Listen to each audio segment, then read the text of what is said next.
om en af de gange, hvor jeg har været mest bange for at miste min guitar. For vi var blevet spurgt, om vi ville spille i Nyborg Statsfængsel.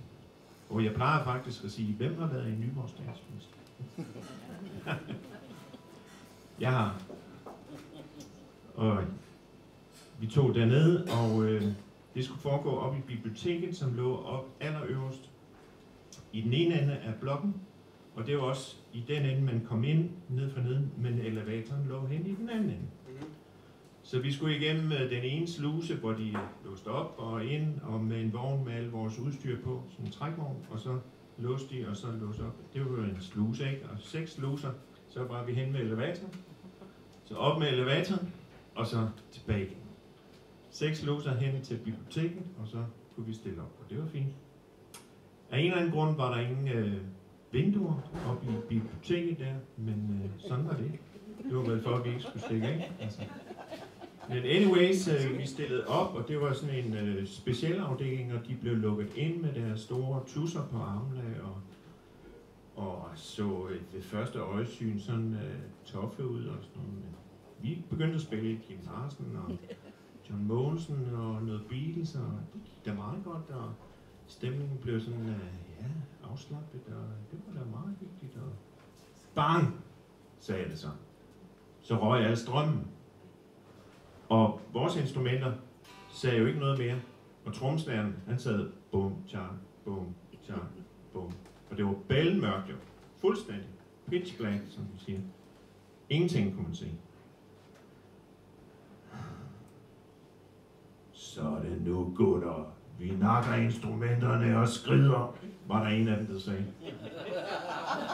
Og jeg blev simpelthen så bange. Jeg tog min guitar og famlede mig hen bag trommeslageren. Og så stod jeg lidt der, og så tænkte jeg, okay, vi var igennem 12 sluser. Og så bang, så kom lyset tilbage igen, og så sad de jo og grinede. Deres røv i laser.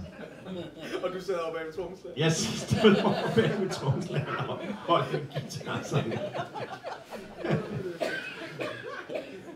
Bagefter så kunne jeg faktisk godt se, at det var meget sjovt. Vi var lidt flove, men vi spillede videre, og anyways. I skal høre en sang, som på en måde ingenting har med det at gøre. Men måske alligevel. Den hedder Brillere Blues.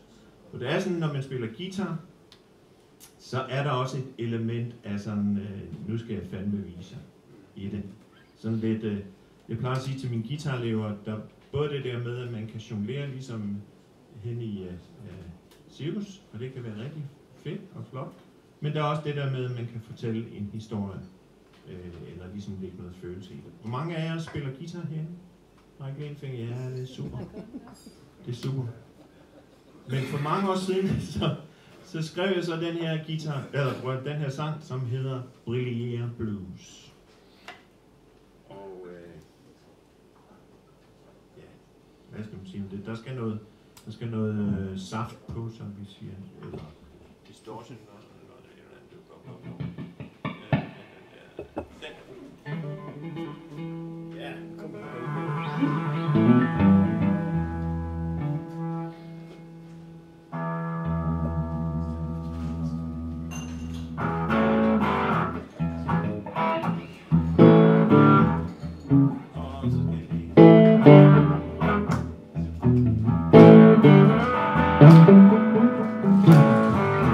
Når jeg sidder og spiller på min guitar, kan jeg ikke lade være med at brillere.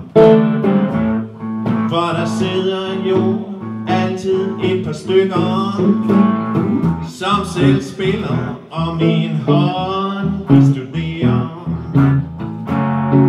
Og når jeg spiller fejl, er de glade, selvom de skjuler det bag høflig facade.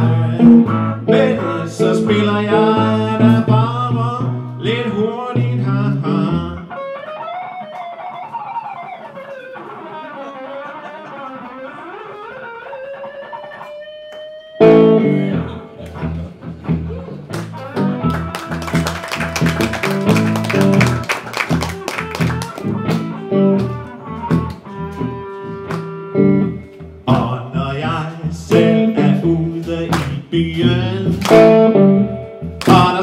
står en fyr med en guitar.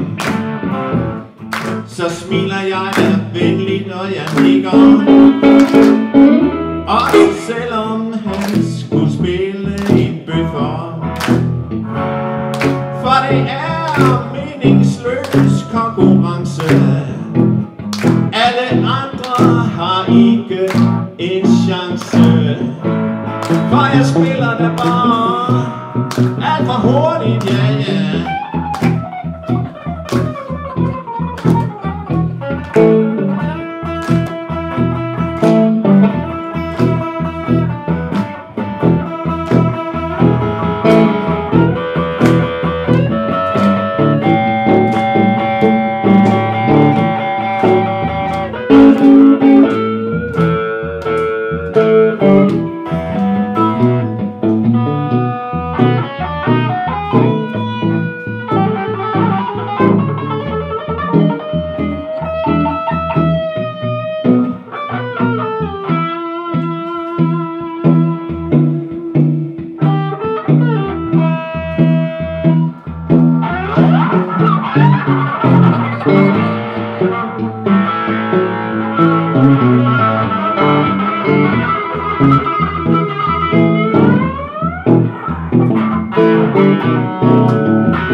Sommerklaps.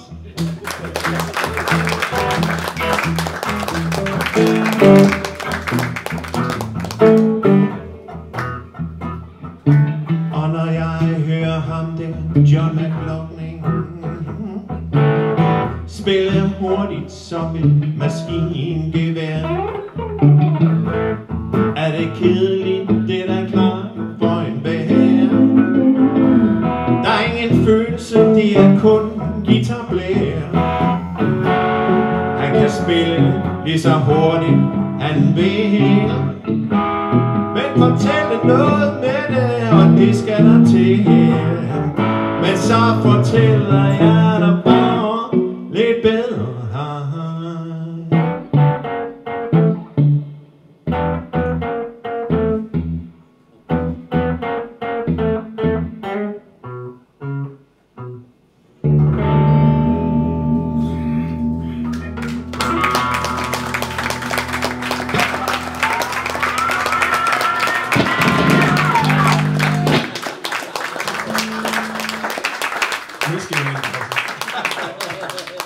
Nu skal vi have en pause.